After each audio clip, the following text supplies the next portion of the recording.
Welcome, Imran from Canada, Vancouver. It's so amazing to have you with us. How are you? Hey, Dominic, I am good. Thank you for inviting me for this interview. Really a pleasure.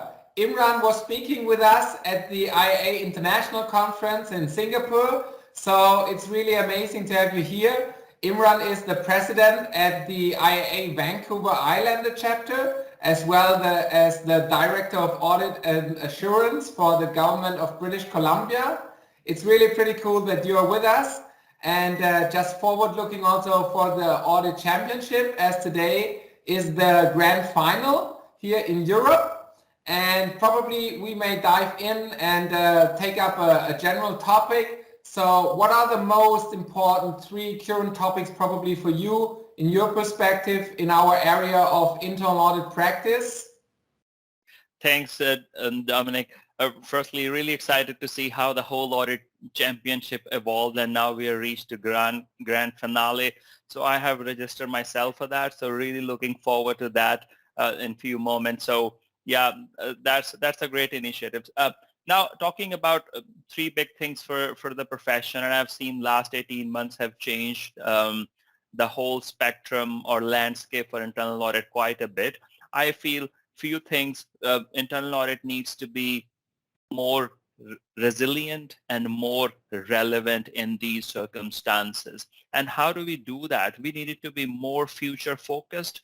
We need to come out from a typical notion of being internal auditor and reporting on what has been done. And I used to say in my presentation as well, we should be in a position to predict the weather rather than just reporting it. So I believe focusing more on future, getting into partnership with the business. And as a chief internal auditor or head of audit or director, I see my success as the success of the organization. You know, if the organization, for example, has implemented a system with significant weaknesses, when I, as chief audit executive, had the opportunity to highlight that and bring it to the management attention right at the beginning, and I couldn't do that.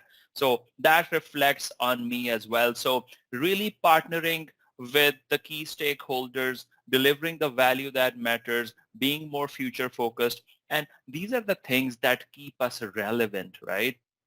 So I believe these are some broad areas where we really should be focusing and moving forward in that direction.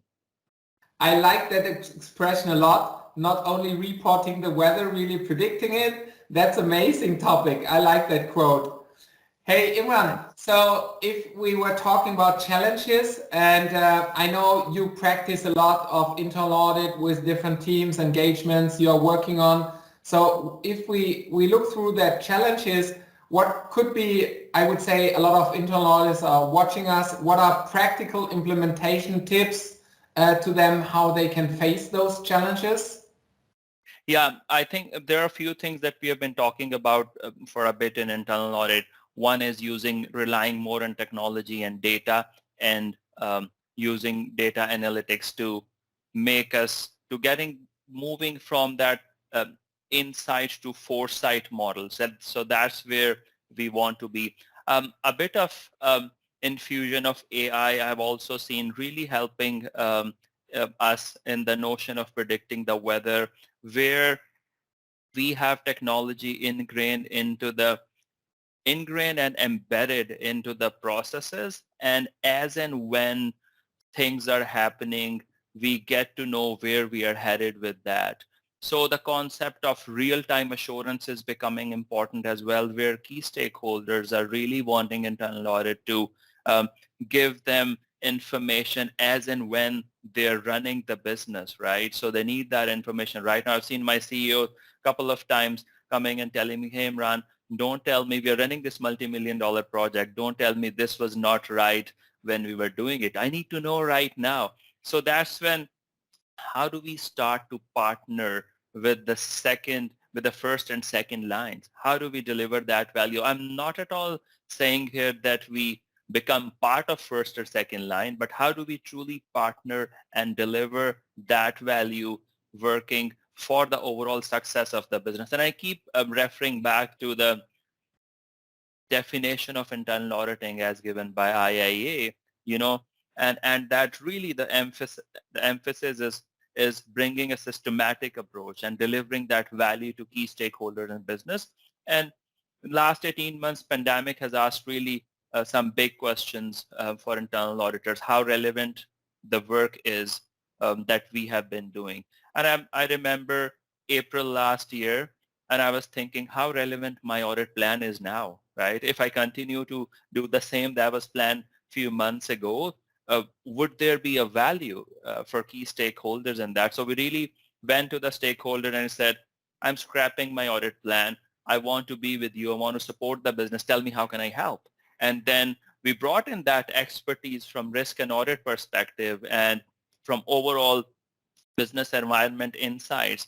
That was really, really helpful for the key stakeholders to go through this tough period. So I believe these are few things that we can do, relying more on technology, working in partnership with business and management, and delivering the value that matters the most.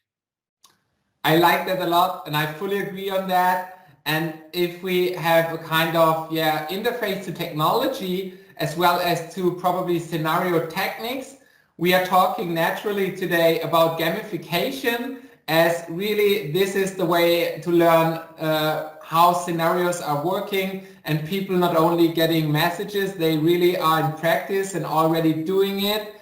So what's your perspective on that?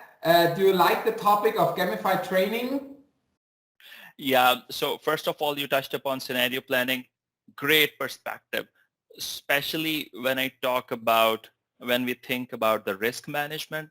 So the whole piece of risk assessment and management, because that whole notion is linked with internal audit, that's our kind of a starting point when we start to put together our audit plans. If we think linear, that risk management doesn't give us valuable insight. We have to adopt a kind of an approach of a scenario planning. What are some possible scenarios that might play moving forward? One action may not have one connected link. There might be multiple links connected with one action, and we need to see both sides. We need to ask what can go wrong, and at the same time, what needs to go right. So that scenario planning comes really handy in those things. Talking about gamified training, and I believe this is really a great item, and I'm very excited to see that you have led this whole initiative.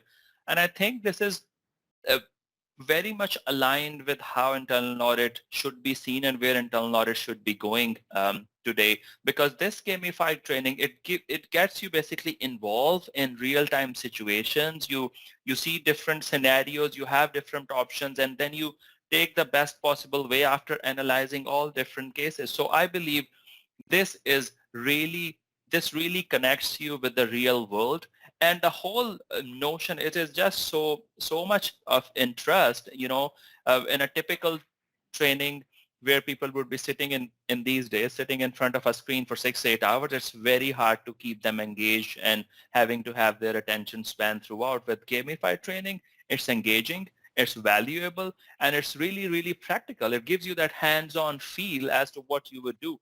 So really, I believe there's a huge potential in this type of training, and I really see this happen more in future. That sounds really good. I appreciate a lot. And if we look ahead a little bit, probably for a 2022 and 2023, how could you think about how could this topic also of Audit Championship emerge? Yeah, I think you have set a great example by running this Audit Championship in Europe, and I think now you have the benchmark, and it's really a good way to leverage on what we have done and what we have learned in Europe and take it to America and Canada. And I'm personally very excited to hear about that. If that comes to Canada, I believe that would be of great interest to audit professionals. So really looking forward and see how this evolves. I'm very positive about it and excited at the same time. Thank you so much, Imran. It's really a pleasure to have you with us, and especially as you are in another time zone, it's so great that you join us here. So probably one final key message for the people who are watching us today. I would say this is a great initiative. Let's join it. Let's take it forward, and let's benefit all of us from this audit, gamified audit training and audit championship. Looking forward to see this in Canada. Amazing. Thank you so much. And happy to have you also on board if we are now on the live streaming. Watch that with the people of Canada and looking forward to hear you soon again. Bye, Imran. Thank you so much, Dominic. All the best. See you.